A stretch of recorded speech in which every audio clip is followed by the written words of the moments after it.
금요일의 과학터치입니다. 저는 진행을 맡은 강주 서림초등학교 교사 오정미입니다. 오늘의 주제는 물, 순환, 에너지, 자원입니다. 오늘 강연을 해주실 서울대학교 최영주 교수님을 모셔보겠습니다. 교수님, 안녕하세요. 네, 안녕하세요. 네, 오늘의 주제가 물, 순환, 에너지, 자원이란 주제인데 어떤 내용인지 간단한 소개 부탁드립니다. 네, 제가 이제 대학교에서 가르치고 또 연구하고 있는 분야가 환경공학이라는 분야고요. 그 중에서도 이제 오염된 물에 대해서 많이 공부를 하고 있습니다. 그래서 최근에는 이제 오염된 물의 처리뿐만 아니라 이 오염된 물을 통해서 어떻게 이 자원의 순환, 에너지의 순환을 달성하는지에 대해서 사람들이 많이 관심을 갖고 있고요.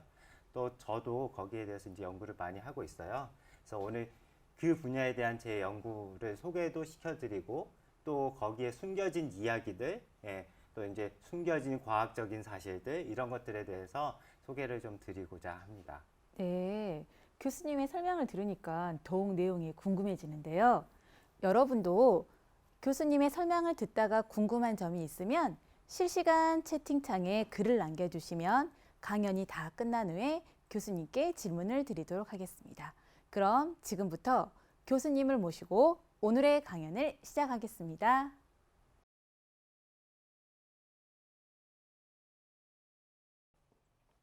네, 그럼 강연을 시작하겠습니다. 아까 소개해 주신 바와 같이 오늘 강연의 제목은 물, 순환, 에너지, 자원이고 또 이제 오염된 물에 대해서 주로 얘기를 할 거고 또 이제 이것을 에너지의 순환, 자원의 순환 관점에서 말씀을 드릴 예정입니다. 그에 앞서서 아까 슬라이드에도 잠깐 나오긴 했지만 제 소개를 좀 드리고 싶은데요. 제 소개를 드리고 싶은 이유가 또 제가 이제 여러분들 계시는 바와 같이 이제 광주 출신이고 광주에서 초등학교, 중학교, 그다음에 고등학교를 나왔어요. 그다음에 혹시나 여러분들께서 저와 비슷하게 어떤 뭐 과학, 공학 이런 것들을 이제 연구하는 그런 직업을 갖고 싶으시다라고 생각하면 이런 길도 있구나, 이런 것들도 좀 보여드리고 싶어서 제가 옛날 사진들을 좀 긁어 모아서 이렇게 갖고 왔습니다.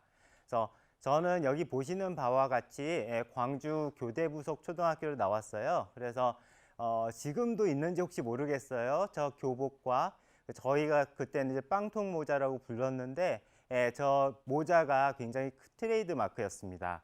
그래서 교대부속 초등학교를 이제 6년간 나오고 그다음에 이제 광주 북구에 우산중학교라는 곳이 있어요. 그래서 제 모습하고 비슷한 사람이 어디 보이시는지 모르겠어요. 뒤쪽에 있는데요. 우산중학교를 나오고 그 다음에는 이제 광주과학고등학교, 지금은 이제 과학영재고로 알고 있는데 거기를 나왔습니다. 사실은 이제 지금과는 달리 이때는 주월동에 남구 주월동에 광주과학고등학교가 있었습니다. 그래서 과학고등학교 나왔고요. 그 다음에 서울대학교 지구환경시스템공학부를 2000년도에 들어와서 학사 학위를 2006년도에 받았어요. 중간에 당연히 이제 4년이 아니고 이제 6년이 된 것은 이제 군대를 갔다 왔기 때문이겠죠. 그러고 여러분들 잘 아시겠지만 이제 대학원이라고 하면 석사 과정이 있고 박사 과정이 있습니다. 그래서 이제 저는 석사 과정은 서울대학교 건설환경공학부, 사실 중간에 2007년에 이름이 시스템공학부에서 건설환경공학부로 바뀌었어요. 그래서 건설환경공학부, 같은 과라고 보시면 됩니다.를 2008년에 졸업을 했고요.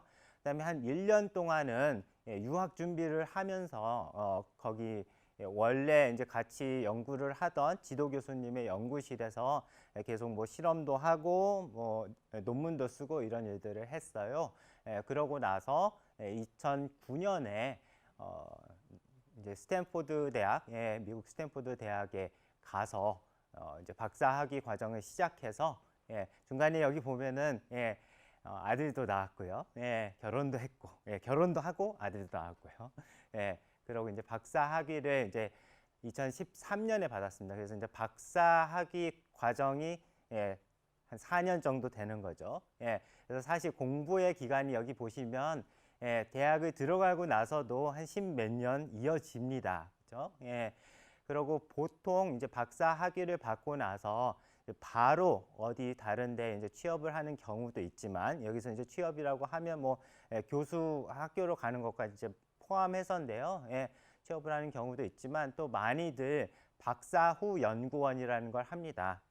제가 석사 과정 동안에 이제 석사 학위를 마치고 학교에서 조금 남아서 연구 활동을 했던 것처럼 이 박사 학위를 마치고 더 흔하게 이렇게 이제 대학교에 남아서 또는 뭐 정부 연구기관에서 박사 후 연구원이라는 걸 하는데요. 그러면서 사실은 이제 정말 자기가 이제 평생 아마도 몸담을 자리들을 알아보게 됩니다. 그래서 저는 감사하게도 2014년에 서울대학교 건설환경공학부, 그러니까 제 모교죠. 모교 원래 나왔던 학부죠. 건설환경공학부에 이제 조교수로 임용되게 돼서 지금은 이제 조교수를 거쳐서 이제 부교수로 학생들을 가르치고 또 연구 활동을 하고 있습니다. 그래서 여러분 보시면 아시겠지만 사실은 이제 이 박사 학위를 따고 그거를 통해서 이제 직업을 얻는 과정이라는 게 상당히 오랜 기간의 공부의 과정이 있습니다. 그런 반면에 또 이 공부를 해나가고 또는 사실은 석사 학위를 하고 또 박사 학위를 한다라고 했을 때 공부의 길을 넘어서 이제 연구의 길을 걷게 되는데요. 그러면서 어느 성취감이 상당한 것 같아요. 그래서 또 굉장히 도전해 볼 만한 길이다. 이렇게 저는 스스로 생각을 하고 있습니다. 이제 본론으로 좀 넘어갈 텐데요. 제 연구 주제에 대해서 설명을 드리기에 앞서서 조금 더 넓은 범위의 얘기를 좀 해보려고 해요. 그래서 오염된 물에 대해서 제가 다룬다고 말씀드렸으니까 그 부분에 대해서 또 오염된 물이 지금 현재 우리 생활 속에서는 어떻게 다루어지고 있는지에 대해서 말씀을 드리고 싶어요. 근데 이제 그 이전에 오염된 물이 제대로 처리되지 않으면 어떻게 되는지에 대해서 이제 보여드리고 싶었습니다. 이제 여기 보시는 대로 이제 19세기 말 뉴욕의 거리의 모습인데요. 자, 이렇습니다. 산업혁명, 지금은 이제 4차 산업혁명 얘기를 하지만 이제 1차 산업, 이제 그 공업 쪽에서의 이제 산업혁명이 이제 여러분 잘 아시는 그 산업혁명이 일어났을 때 또 그 이후의 일들인데요. 자, 이제 도시에 여러 가지 일자리들이 생기게 되면서 원래 농촌에 살았던 사람들이 도시에 모여 살게 되었습니다. 막 몰리게 되는데요. 원래 농촌에 살았던 생활 습관 그대로 살았던 거죠. 그건 뭐냐면 여러분들 혹시 뭐 시골집에 가서 생활해 본 적이 있으신지 모르겠어요. 정말 옛날 시골집은요. 뭐 대변이나 소변 이런 거 모았다가 뭐 밭에 주기도 하고 뭐 이런 일들이 이제 벌어지죠. 소위 말해서 옛날 푸세식 화장실. 그다음에 이제 모든 뭐 씻은 물은 그대로 뭐 농작물에 주고 뭐 이런 것들입니다. 근데 그런 일들을 도시에 모여 살면서도 그대로 해왔던 거죠. 그랬더니 어떤 일이 벌어져요? 이렇게 보시다시피 거리가 쓰레기와 악취로 넘쳐나게 됩니다. 그래서 도저히 살 수 없는 그런 환경이 발생을 해요. 또 여기에서 발생되는 가스가 뭐 황화수소 가스, 메탄 이런 가스들이 있는데요. 특히 이제 메탄 가스 같은 경우는 또 발화성이 있기 때문에 좀 폭발의 위험 이런 것들도 있습니다. 뭐 여러분들이 뭐 잘 들어보신 바로는 뭐 이런 얘기도 아마 들어보셨을 거예요. 옛날 파일이 왜 생겼는지 아냐. 파리에서 너무 길거리에 오물이 많아서 이걸 피하고자 원래 남자들이 먼저 하이힐을 신었다. 이런 얘기들도 있죠. 이런 것들이 전부 다 이 산업혁명에 의해서 도시에 농촌에서의 인구가 유입됐지만 생활 습관은 그대로 유지했을 때 벌어졌던 일들입니다. 자, 그렇다면 이게 옛날의 일이기만 할 거냐? 라고 봤을 때 그렇지는 않습니다. 물론 이제 우리를 포함해서 소위 선진국이라고 하는 곳들에서는 이제 아까 발생했던 일들이 이제 옛날의 일이 됐지만, 뭐 예를 들어서 지금 여기 보시는 이제 몽골 같은 경우에는 원래 유목민의 삶을 살았던 사람들이 최근에 들어서 산업 발전에 따라서 도시, 특히 여기 보시는 몽골의 수도 울란바타르로 이동을 하게 됐습니다. 최근에 벌어진 일입니다. 제가 사실은 울란바타르를 2번 정도 가봤어요. 최근 한 7년 사이에 2번 정도 가봤는데요.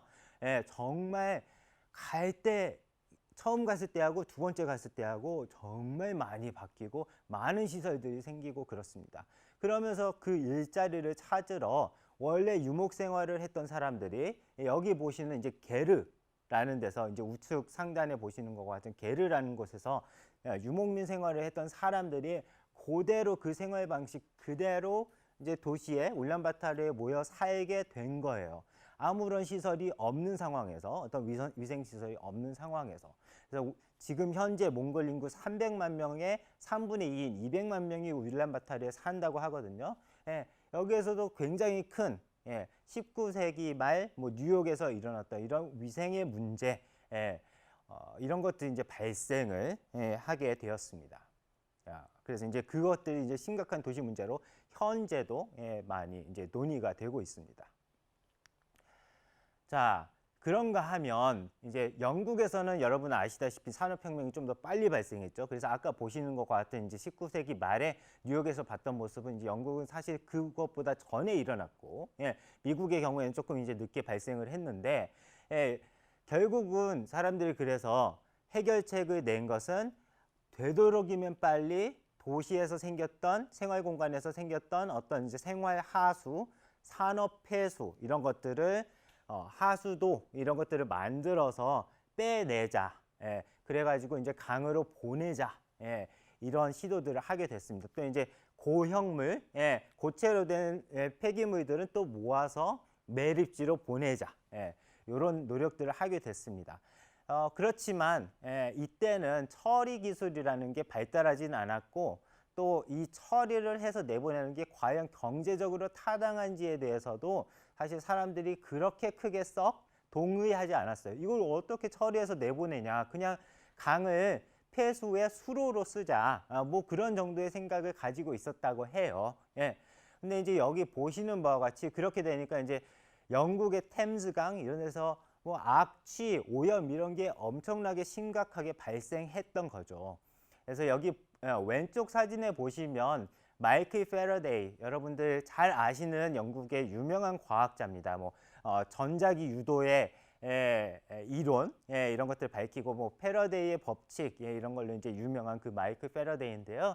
옛날 과학자들은 정말 다방면에 관심이 많았죠. 그래서 여기 보시는 것과 같이 이제 템즈강을 이제 상류 하류로 왔다 갔다 하면서 그 오염도를 보면서 이 심각성을 여기 보시는데 타임즈지에 이 기고문으로 올린 게 아직까지도 이제 남아 있습니다. 이제 왼쪽 그림은 사파고요. 그때 쓰였던.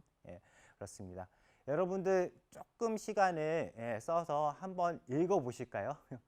영문 독해 연습도 하실 겸 한번 읽어 보시면 좋을 것 같아요.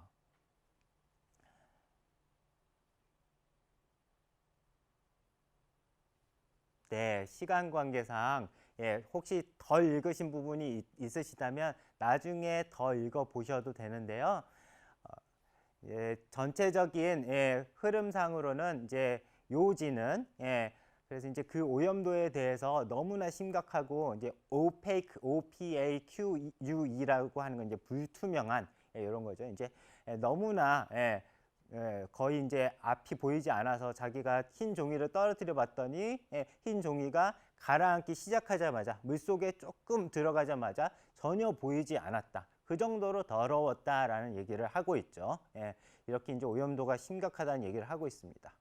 그런가 하면 우측에 있는 화면에 보시면 이제 미국의 어떤 강에서 불이 붙은 그런 사진입니다. 이게 이제 산업 폐수가, 특히 이제 기름이 섞인 산업 폐수가 아무런 처리 없이 물속으로 흘러 들어갔을 때 발생했던 건데요. 뭐 물에 불이 붙으니까 어떻게 하겠어요? 끌 방법이 없는 거죠. 그죠? 이런 일들이 발생을 했던, 정말 지금으로서는 상상을 할 수 없었던 일들이 발생했던 거죠. 이게 또 과연 20세기 중반 정도에서 끝난 일인가 했을 때 전혀 그렇지 않다는 겁니다. 여러분들 혹시 삼진그룹 영어 토익반이라는 영화, 최근에 나온 영화인데요. 기억하실지 모르겠어요. 또 보신 분도 계실 것 같은데요. 여기에서 이것의 어떤 모티프가 된 거가 낙동강 페놀 방류 사건이죠.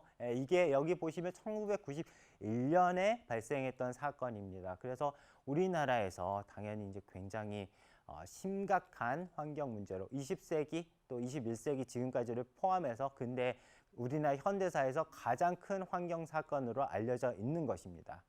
그렇고요. 또 녹조, 4대강 녹조 사건. 이것도 결국은 오염된 물을 제대로 처리하지 않고 방류한 것이 한 가지 원인이 되는데요. 아직까지도 이런 문제는 계속되고 있다. 이렇게 말씀을 드리겠습니다. 자, 그러면 이런 도시 위생의 문제, 안전의 문제, 그 다음에 물 환경의 오염의 문제, 이런 것들을 처리하기 위해서는, 해결하기 위해서는 어떻게 해야 되냐? 우리가 지금까지 선택해 오고 있는 것은 여기 보시듯이 오염된 물을 되도록 빨리 생활 환경으로부터 배제하는 일입니다. 그래서 여러분들 그렇게 크게 인식하지 못하고 계실 가능성이 높은데요. 여러분들 우리 생활을 보면요. 물이 오염되자마자 정말 순식간에 우리 눈앞에서 사라집니다. 가장 이제 대표적인 예가 오른쪽에 보시는, 위에 보시는 수세식 변기예요. 그죠? 우리가 우리의 물을 오염시키자마자 정말 몇 분 지나지 않아서 우리 눈 앞에서 감쪽같이 사라집니다. 이게 지금 우리가 채택하고 있는 방식입니다. 그러면 그 물이 하수도관을 타고 흘러서 결국은 하수 처리장으로 갑니다. 그러면 그 하수 처리장에서 뭐 변하고 오시는 분들도 많은데요. 밑에 사진에 보시다시피 그 하수 처리장에서 방류해도 문제가 없을 정도로 오염도를 낮춘 후에 그것을 방류하게 됩니다. 자, 이것은 이제 브리티시 메디신 저널이라는 곳에서 주로 이제 의사, 그 다음에 이제 일반인, 여기 보시는 이제 이런 분들을 가지고 주로 그래도 이제 의료 쪽에 관계가 깊은 분들이 많고 나머지는 일반인입니다. 대상으로 해서 근대에 있어서 가장 대단한 의료적인 이제 발전은 무엇이냐라고 설문조사를 한 내용입니다. 1위부터 5위까지가 있는데요. 과연 5위는 무엇이고 4위, 3위, 2위, 그다음에 1위는 무엇인지 여러분들 상상이 되시나요? 한번 생각해 보시면 좋을 것 같은데요. 제가 5위부터 천천히 공개를 하겠습니다. 여러분 잘 아시는 DNA 스트럭처의 발견, 왓슨과 크릭, 뭐 이중 나선 구조, 이런 거 한 번쯤 들어보시지 않았을까요? 요게 5위를 차지했습니다. 지금 이 순간 이 시대에 정말 필요한 거죠. 백신의 도입, 요것이 4위를 차지했습니다. 자, 3위 기대되시죠? 아네스테시아, 이건 이제 마취제입니다. 수술을 하거나 이럴 때 마취를 잘 해야, 뭐 옛날에 관훈장을 바둑 두면서 뭐 팔에 있는 도구에 긁어냈다고 하지만 실제로 좀 과장된 바가 있겠죠. 실제 수술하려면 마취해야 됩니다. 자, 그 다음에 항생제 역시 중요하죠. 병원균과 싸우려면. 자, 1위 뭘까요, 여러분? 위생입니다. 즉 깨끗한 물의 공급과 즉 이제 상수도 시스템이죠. 그 다음에 스위치, 이게 이제 하수, 생활하수인데 생활하수의 적절한 폐기 디스포설, 이게 1위를 차지했습니다. 심지어 의료계를 대부분 대상으로 해서 조사한 결과도 이렇다는 거죠. 왜? 가장 저렴한 방법으로 정말 뿌리채 이 밑에 것들이 모두 필요 없을 정도로 예방의 차원에서 해결을 할 수 있는 게 개인 위생의 발전이니까요. 예, 그렇기 때문에 이런 관점에서 보시면 여러분 오염된 물을 처리하는 것 또는 우리 환경공학이라는 제가 일하고 있는 분야가 뭐 제 자평입니다마는 일하고 있는 사람 입장입니다마는 얼마나 소중하고 중요한 것인지 깨달으실 수 있을 것 같습니다. 자, 그렇기는 한데요. 지금까지 우리가 개발해온 어떤 상하수도 시스템이 엄청나게 우리의 삶에 이바지한 게 사실이지만 지금 와서 다시 한번 이것들을 또 다른 시각에서 평가할 필요는 있어 보입니다. 왜냐? 지금까지 인류가 발전, 다른 걸 생각 안 하고 경제적인 발전, 삶의 질을 개선하는 것에 정말 총력을 기울여 왔는데요.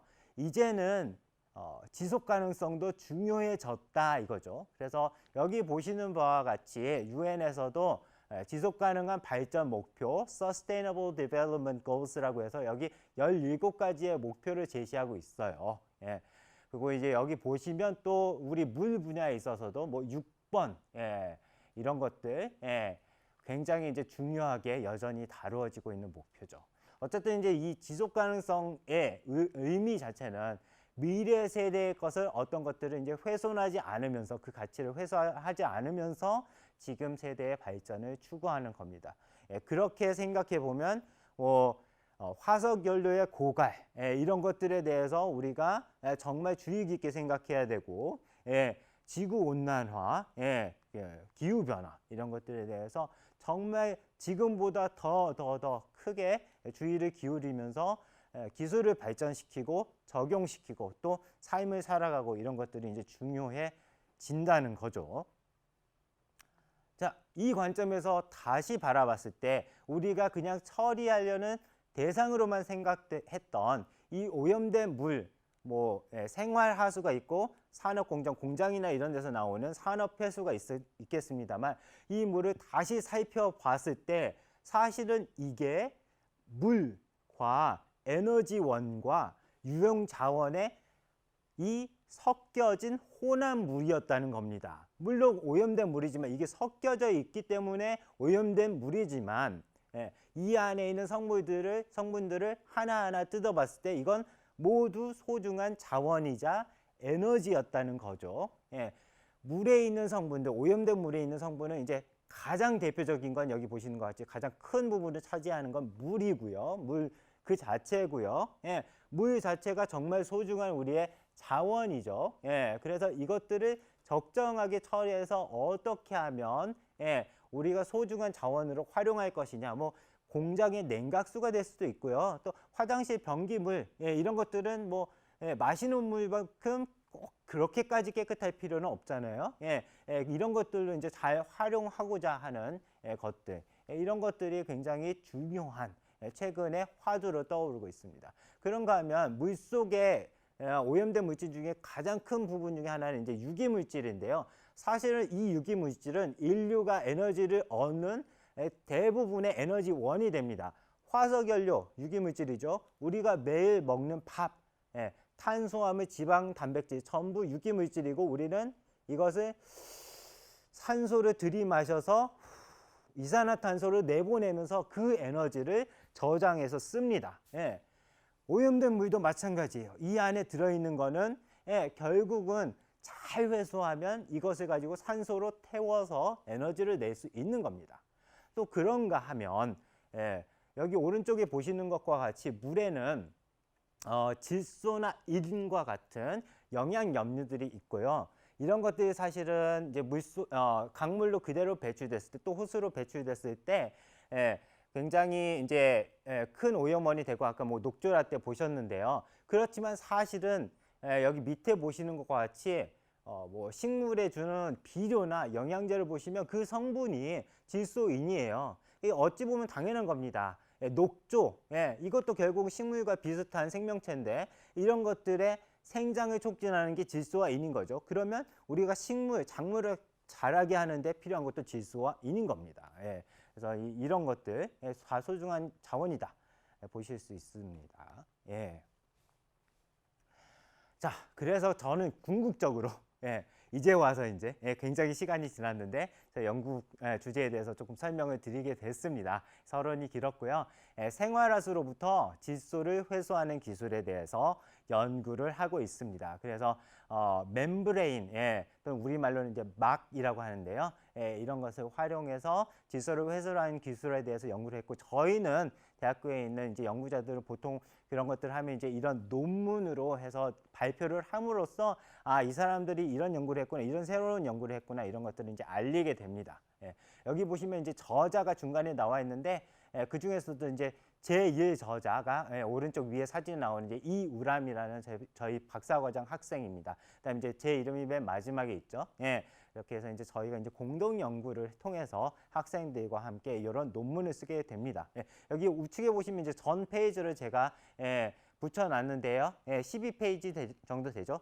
대강 한 10페이지 내외의 논문을 쓰게 됩니다.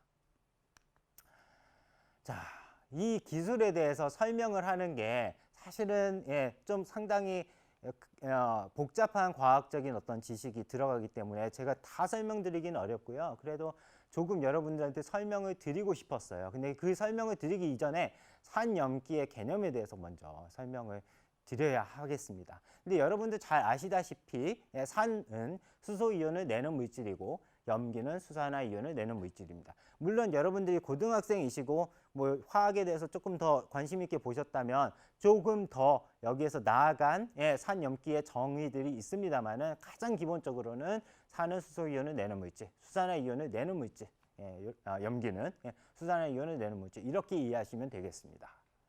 자, 여기서 그냥 약간 과학적인 어떤 흥미에 따라서 문제를 제가 하나 드릴게요. 물, H2O죠. 산일까요? 염기일까요? 아니면 둘 다 아닐까요?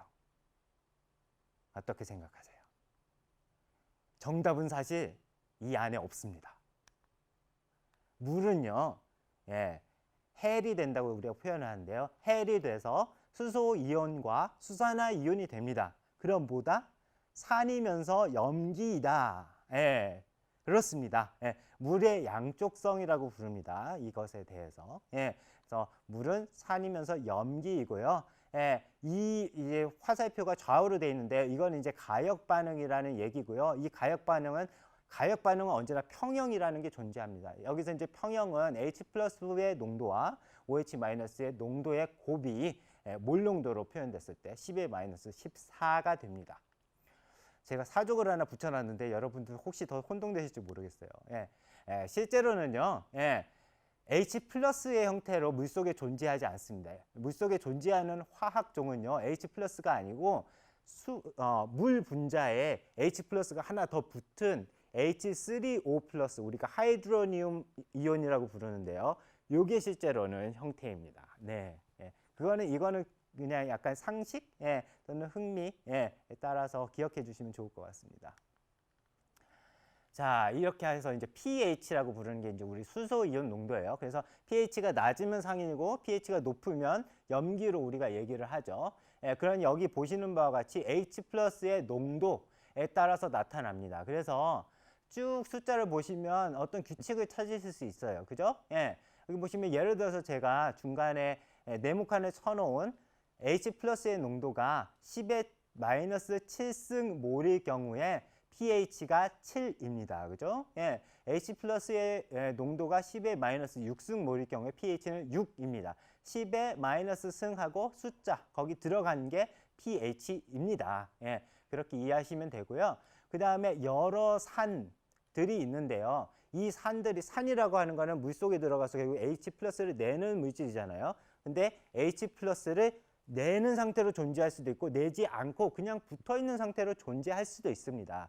그러면 그게 H+를 내느냐 마느냐 결정하는 게 그 주위의 pH 환경이에요. 그래서 주위에 수소이온 농도가 낮다, 예, 즉 pH가 여기 보시면 뭐예요? 높을 때는 H+를 하나라도 더 내서 보충해 주려고 해요. 주위의 H+ 농도가 높다, 즉 pH가 낮을 경우에는 주위에 있는 H+를 하나라도 붙어서 얘가 가지고 있으려고 해요. 예, 그런 성질들이 있습니다. 그리고요, 산의 종류에 따라서 그 H+를 내놓을 것이냐 갖고 있을 것이냐를 결정하는 기준이 되는 pH가 다르거든요. 그래서 여기 보시는 대로 예를 들어서 아세트산 CH3COOH 같은 경우에는 그 기준이 pH 4.75 정도 됩니다. 그 밑에 보시는 대로 암모늄, 질소가 들어있는 화합물이에요. 암모늄 같은 경우에는 pH가 이 기준이 9.3 정도 됩니다. 그래서 9.3보다 pH가 낮은 환경에서는 NH4+의 형태로, 그 다음에 높은 환경에서는 H+를 내놓고 NH3라는 형태로 존재합니다. 그런가 하면요, 여기서 여러분 집중해서 들으셔야 되는데요. 예, NH3라는 건 이제 암모니아 가스고 냄새가 나는 가스입니다. 여러분 생각하는 그 냄새 나는 가스 맞는데요. 예, 요 NH3가 물에 녹아있는 NH3가 밖으로 공기로 나오려면, 즉 우리가 냄새를 맡게 되는 형태가 되려면요, 기체가 되려면요, 물속에 NH3 형태로 NH3 형태로 존재해야 됩니다. 다시 말해서 pH가 낮고 NH4+의 형태로 물속에 녹아서 존재한다라고 하면, 그러면 이 물질은 휘발되지 않아요. 공기 중으로 날아가지 않습니다. 반면에 pH가 높은 상태일 때는 NH3로 존재하기 때문에 이게 물속에 녹아있다가 휘발돼서 공기 중으로 날아갈 수 있습니다. 그래서 우리가 냄새를 맡을 수가 있습니다. 예, 이런 게 이제 여기 숨어있는 과학적 원리입니다. 그 다음에 두 번째 과학적인 원리인데요, 확산이라는 겁니다. 이 확산이라고 하는 거는 물질이 높은 농도에서, 또는 기체로 치면 높은 분압에서 낮은 농도 또는 낮은 분압으로 이동한다는 거고요. 여러분들 이제 방귀를 예를 들어서 끼시면 그 냄새가 바로 오는 게 아니죠. 예, 시간이 지남에 따라서 냄새가 전해 옵니다. 그죠? 그리고 시간이 지남에 따라서 냄새가 점점 더 옅어지죠. 그건 왜? 계속 이 방귀 냄새라는 게 높은 농도에서 낮은 농도로 이동하면서 전체적으로 퍼지기 때문이죠. 예, 여기 오른쪽에 보시는 뭐 잉크의 확산의 경우도 마찬가지입니다. 자, 이것들을 이용해서 생활하수로부터 순수한 질소, 비료 용액을 만들 수가 있습니다. 생활하수에 주로 존재하는 질소는요, 암모늄 NH4+인데요. 이 생활하수에 조금 염기를 타서, OH-를 타서 pH를 높여줍니다. 그럼 아까 말씀드린 대로 pH가 높아지면 주로 여기에 있는 화학종이 NH4+가 아니고 H+를 내놓고 NH3 형태가 되고요. 그렇게 되면 이것들은 이제 기체상으로 휘발될 수 있는 상태가 되는데요. 예, 그 다음에 그 오른편에 보시면 여러분 막이 있고요. 그 막을 통해서, 이 막은요, 물에 젖지 않는 막이에요. 여러분들 여기 보시는 대로 고어텍스 같은 거 생각하시면 돼요.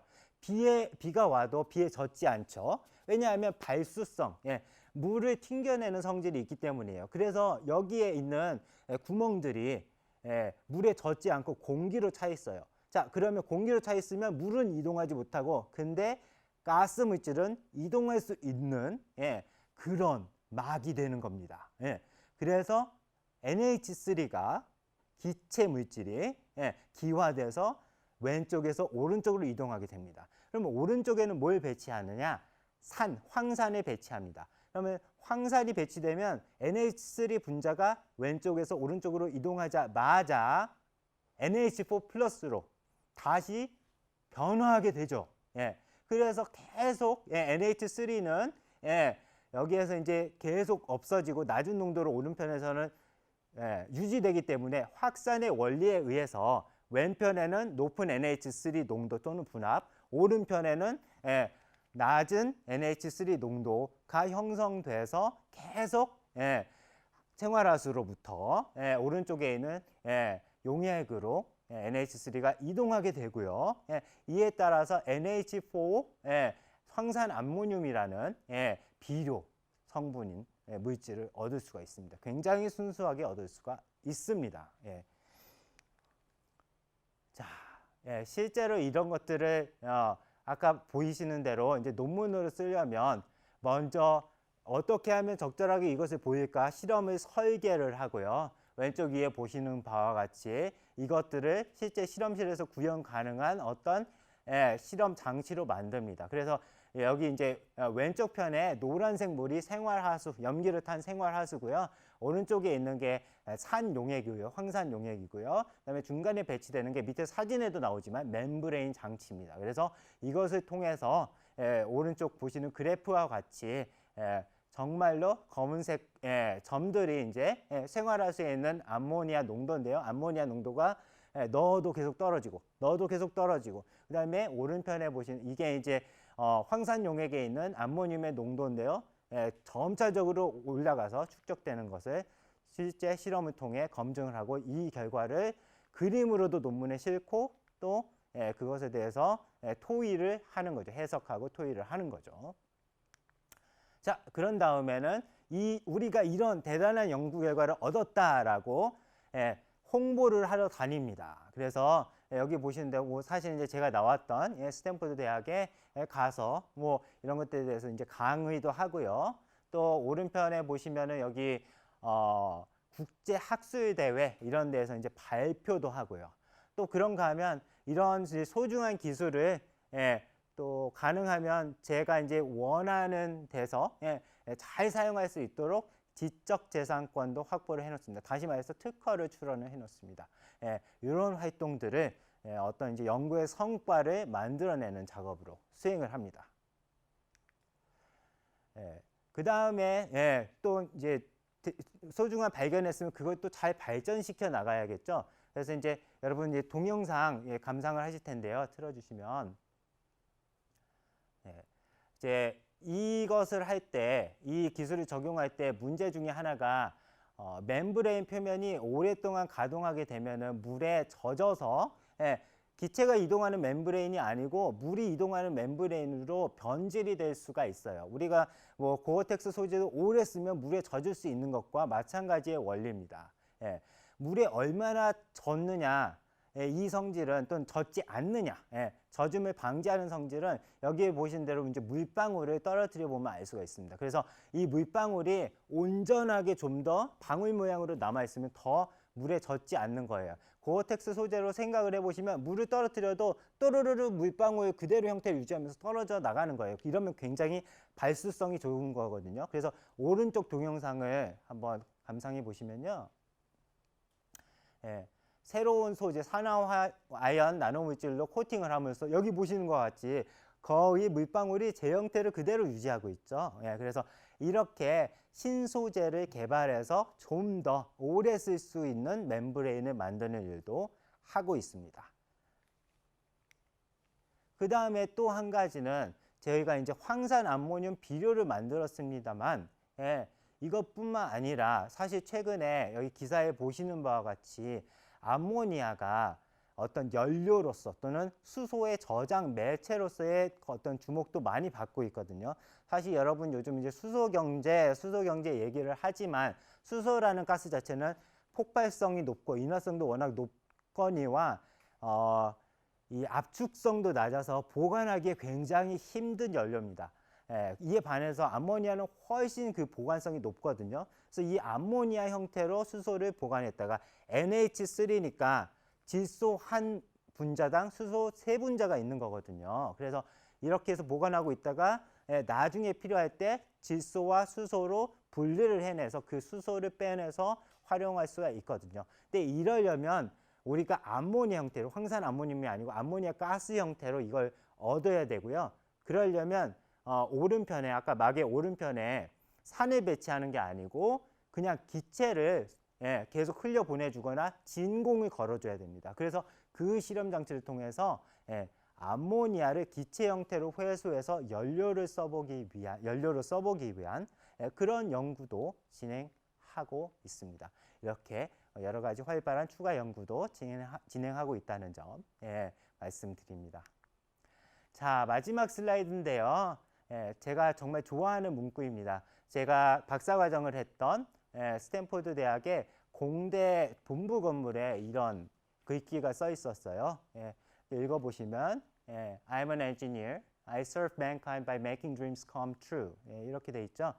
제가 처음 석사 과정을 통해서 연구의 길을 걸으면서는 내가 하는 일이 정말 사람에게 도움이 되는 일일까? 내가 그냥 실험실에 어떤 뭐 여러 가지 물질을 쓰면서 오히려 환경을 오염시키는 건 아닐까? 그런 고민을 많이 했었는데요. 계속 연구의 길을 가다 보니까 이렇게 내가 정말 인류에 큰 도움이 될 수 있는 일을 할 수 있겠구나라는 자신감도 생기고 또 동기부여도 많이 되고 그렇습니다. 여러분들도요, 열심히 어떤 일상생활 속에서의 문제점도 찾으시고 과학적 원리도 탐구하시고 하시면서 공부와 알림과 이런 것들을 쌓아가시면요, 나중에 정말 자신 있게 내가 정말 우리의 삶에 도움이 되는 일을 하고 있다라는 위치에 서실 수 있지 않을까 하고 바라봅니다. 여러분 들어주셔서 감사합니다. 네, 유익한 강연 해주신 교수님께 다시 한번 감사드립니다. 네, 그럼 지금부터 질의응답 시간을 갖도록 하겠습니다. 첫 번째 질문입니다.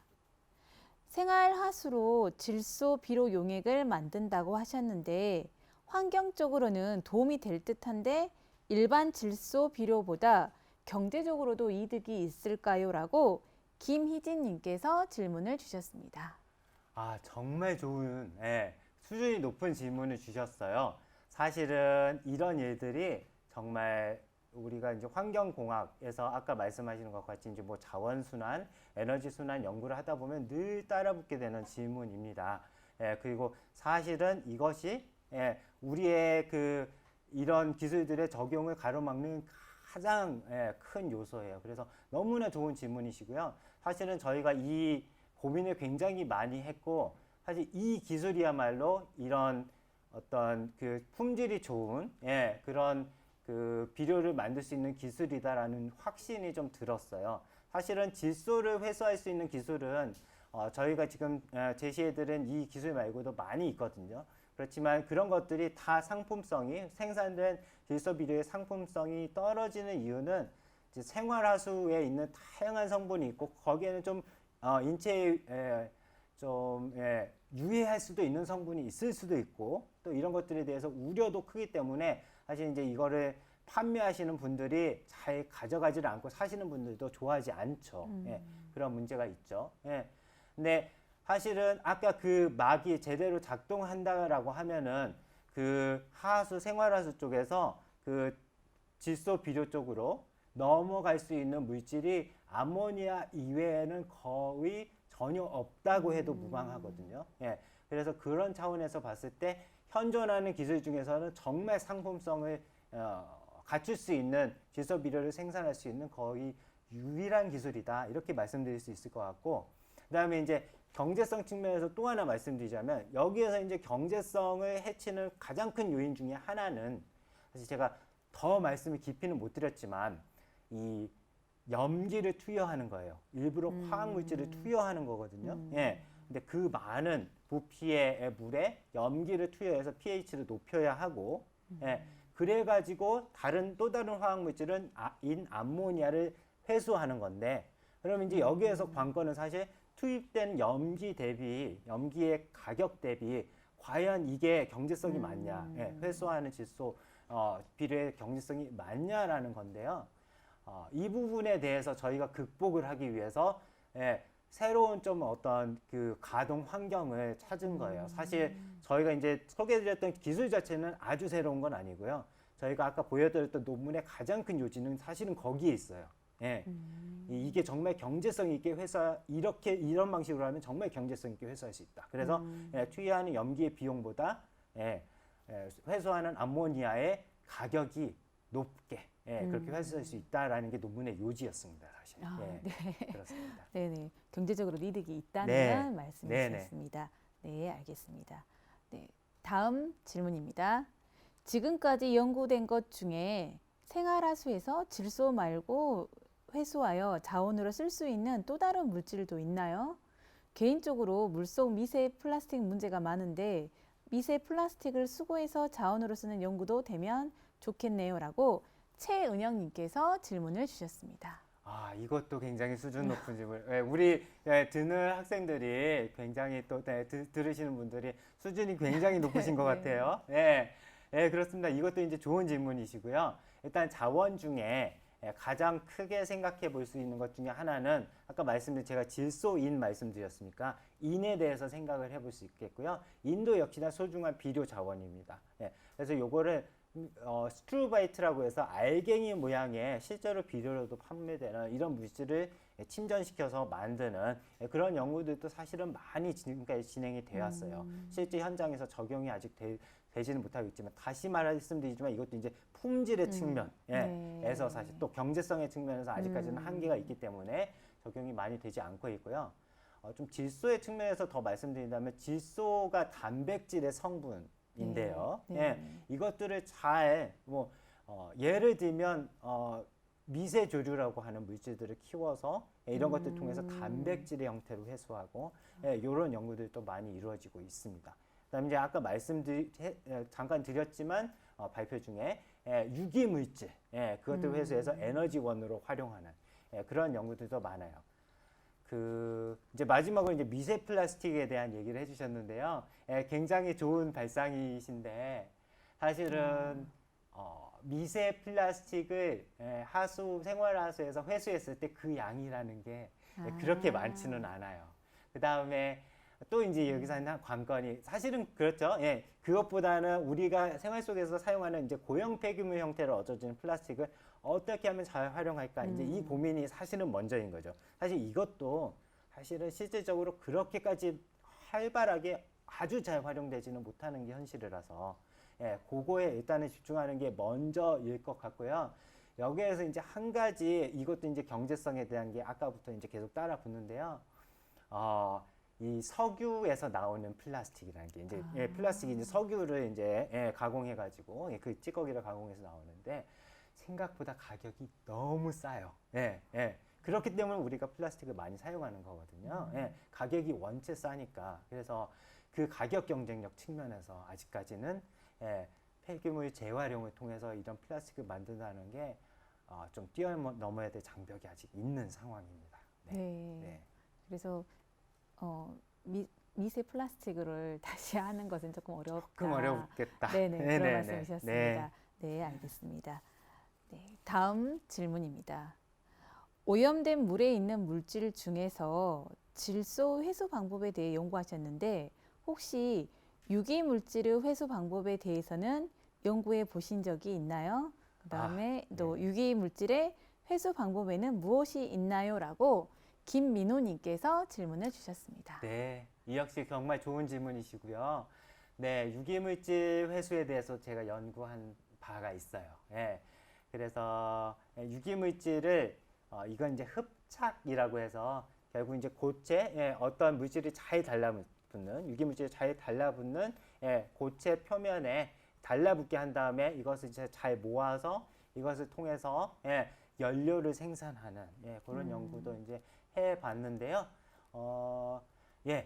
일단 첫 번째로 이것에 대한 연구는 상당히 많이 이루어지고 있고요. 사실은 지금 하수처리장에서 실제로 적용되는 것들도 있습니다. 그래서 유기물질을 중에서 잘 가라앉는 건 제가 이제 흡착을 통해서 이제 모으고 그것을 이제 활용하는 건 제가 이제 새롭게 한번 시도를 해본 거고요. 사실은 그거 말고 가라앉는 유기물질들이 있어요. 가라앉는 유기물질들은 지금 현재도 실제로도 모아서 이것을 통해서 연료로 활용을 하고 있어요. 이거를 잘 또 가공을 하면 메탄가스라는 게 나오거든요. 사실 자연계에서 우리 오염 현장에서 일어나는 모든 일들이 잘 활용하면 에너지원이나 좋은 일들을 활용 가능해요. 그래서 아까 말씀드렸던 도시 환경에 축적된 어떤 쓰레기들 때문에 메탄가스가 발생한다고 말씀드렸잖아요. 근데 이거를 저희가 원하는 환경에서 잘 모을 수 있게 세팅을 해놓고 발생시키게 하면 이게 에너지원이 되는 거예요. 천연가스의 성분이 메탄가스잖아요. 굉장히 중요한 성분이. 그래서 이제 이런 연구들은 사실 많이 이루어지고 있어요. 저도 연구를 조금 해봤는데 이제 흡착에 대해서 연구를 한 이유는 사실 이거예요. 아까 가라앉는 거는 회수하기가 쉬운데 물에 녹아 있는 거는 지금까지는 회수를 안 하고 처리를 한 다음에 내보냈단 말이죠. 네. 저는 이게 너무 아까운 거예요. 예, 음. 그래서 이거를 흡착시켜 가지고 모은 다음에 요거를 메탄가스로 만들자 그 시도를 해본 거죠. 예. 근데 아직까지는 흡착제의 어떤 성능 자체가 이 물속에 있는 유기물질이 충분히 잘 할 수 있도록 예, 그렇게 만들어지지 못했어요. 그렇지만 앞으로도 예, 여러분 질문에 힘입어서 더 열심히 연구를 해보도록 하겠습니다. 네네. 네네. 물 속에 있는 것을 흡착해서 한다면 더욱더 그 발전이 기대가 되겠습니다. 네, 감사합니다. 알겠습니다. 네, 이번 다음 질문입니다. 네, 이번 질문은 이제 교수님의 처음에 말씀하신 내용에 관련해 가지고 네네. 처음에 그 강연 전에 있던 그런 네네. 내용에 관해서인데 네. 저도 과학자가 꿈인데 과학자가 되려면 어떻게 해야 하나요? 그리고 또 어떤 어려움이 있나요?라고 네. 김선유님께서 질문을 주셨습니다. 네, 네. 이거 정말 좋은 질문이시고요. 네. 정말 좀 어려운 질문이기도 네. 해요. 네, 이 과학자라고 하는 게 저는 어쩔 때는 이제 그런 생각을 하기도 해요. 실제로 과학자라고 하는 게 직업 자체로는 좀 애매한 직업이라고 할까요? 아, 예, 실제로 살펴보면 여러분들이 과학자라는 직업을 가진 사람은 별로 없어요. 예, 이게 저같이 교수면 교수고 어디 연구원이면 연구원이었지 네. 과학자라는 직업을 가진 사람은 별로 없죠. 예, 사실 굉장히 다양한 직업을 통해서 직종을 통해서 지금 생각하시는 과학자라는 어떤 장래 희망을 달성하시는 게 가능하긴 한데요. 이제 아까 이제 제가 보여드렸다시피 공부를 좀 오래 하셔야 돼요. 네, 일단 보통 특히나 이제 우리나라 같이 조금 이제 좀 더 이제 선진국에 가까워진 또 선진국이 된 나라들에서는 사실 박사 학위까지 받지 않으면은 사실 전문가로서 대접을 받기가 조금 힘듭니다. 예. 근데 아까 보시는 바와 같이 이제 박사 학위까지 받으려면 사실은 꽤 오래 공부하셔야 된다는 거. 여러분들 초, 중, 고 공부하신 만큼 대학교 가서부터 더 공부하셔야 된다는 거. 그거 염두에 두셔야 될 것 같고요. 네, 그러면 이제 그 과정 속에서 내가 이제 공부를 하면서 원래 이제 다른 말하자면 이제 사회 활동을 하고 있는 친구들보다는 아무래도 경제 활동에 있어서 조금 시간이 뒤처지게 될 텐데요. 그런 어려움들이 조금 있겠죠. 물론 석사 과정, 박사 과정을 하면서 돈을 아예 안 버는 건 아니에요. 근데 이제 그 돈을 번다는 게 사실은 돈을 번다는 개념보다는 생활비가 대부분 많이 지원이 되는 경우가 많아요. 특히 저희 공대 쪽은 그렇습니다.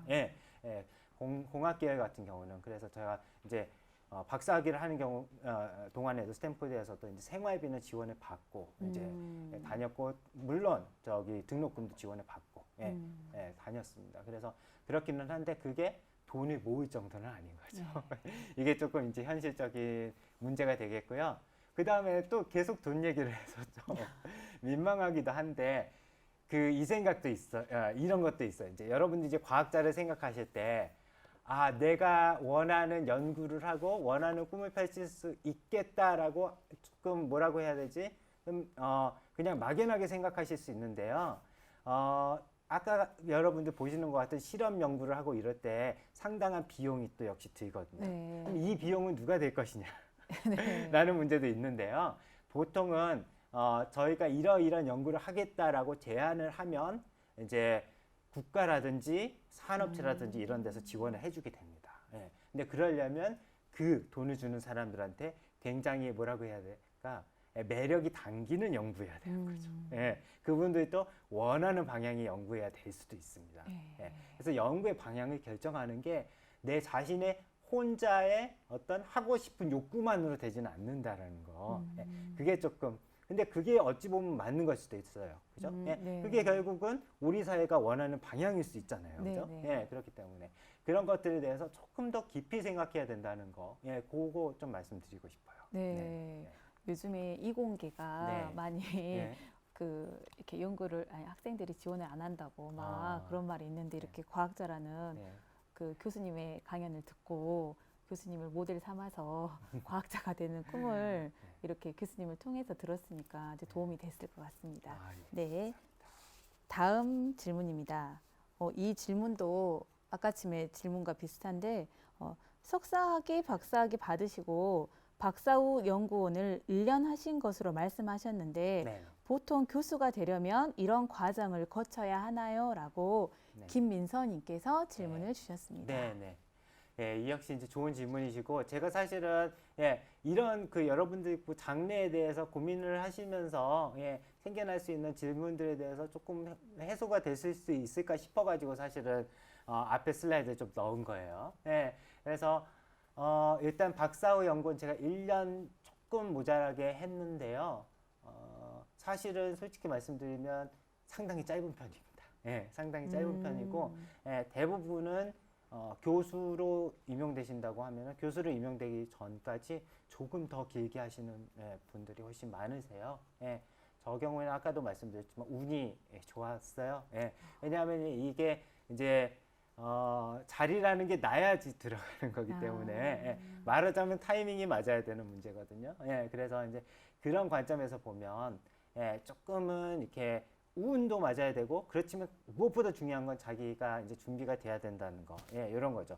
그리고 또 이제 나중 일이긴 하지만 여러분들 이 그 연구자, 과학자의 길은 조금은 이제 끈기가 있고 자기 자신에 대한 좀 어찌 보면 이제 믿음, 이런 것 좀 확고해야 돼요. 자기 꿈에 대한 믿음 확고해야 돼요. 왜냐하면 이게 예를 들어서 여러분 생각해 보시면 한 이제 2년, 3년 또는 4년을 두고 생각해 보시면 점점 이제 갈수록 좀 마음이 조급해질 수도 있거든요. 그리고 이제 아까 연구를 하는 게 지금 잘 풀린 결과만 보여드렸지만 잘 안 풀릴 수도 있어요, 물론. 중간에 어려움이 있을 수도 있거든요. 그때 내가 노력하면 정말 노력하면 이건 달성 가능한 거구나라는 걸 확신을 가지고 버티셔야 돼요. 버티셔서 실패하신 케이스는 못 봤어요. 거의. 근데 이제 그 동안에 너무 고민이 많고 너무 왔다 갔다를 하면은 그러면 좀 어려움을 겪으시는 분들이 많아요. 그래서 자기 자신에 대한 확신, 끈기 이런 것들이 좀 중요한 길입니다. 교수님의 설명을 들으니까 준비된 자에게 기회가 온다라는 그 말이 떠오릅니다. 네, 알겠습니다. 이상으로 질의응답 시간을 모두 마치겠습니다. 네, 질의응답 해주신 교수님께 다시 한번 감사 인사드립니다. 감사합니다. 네. 강주과학문화협회에서 2가지 이벤트를 현재 진행하고 있습니다. 첫 번째는 강연 후기 공모전입니다. 실시간 본강연 또는 도입 강연을 시청한 소감이나 실시간 방송 중 질문을 남겨 그 질문이 채택되어 교수님께 답변을 들은 경험 등 강연 후기를 자유롭게 올려주시면 그중 추첨을 통해 소정의 선물을 드릴 예정입니다. 두 번째는 온라인 콘텐츠 활용 수업 사례 공모전입니다. 금요일의 과학터치 강주 강연을 수업에 활용하신 모든 선생님들을 대상으로 진행하고 있으며 올해 3차례에 걸쳐서 우수작을 선정하도록 하겠습니다. 많은 참여 부탁드립니다. 다음 금요일의 과학터치 강연 안내입니다. 본강연은 7월 16일 금요일 저녁 7시 유튜브 실시간으로 이화여자대학교 최혜선 교수님을 모시고 슈퍼컴퓨터를 이용한 신약 개발이라는 주제로 강연 예정이며 도입 강연은 주월중학교 윤부연 선생님께서 구름 이젠 너의 이름을 불러줄게 라는 주제로 강연 후 영상을 탑재하겠습니다. 많은 시청 부탁드립니다. 오늘은 물, 순환, 에너지, 자원이라는 주제로 서울대학교 최용주 교수님을 모시고 강연을 들어보았습니다. 교수님과는 여기서 끝인사하도록 하겠습니다. 교수님 감사합니다. 네, 금요일 저녁을 금요일의 과학터치와 함께해 주신 시청자 여러분, 앞으로도 금요일의 과학터치 많은 사랑 부탁드립니다. 감사합니다.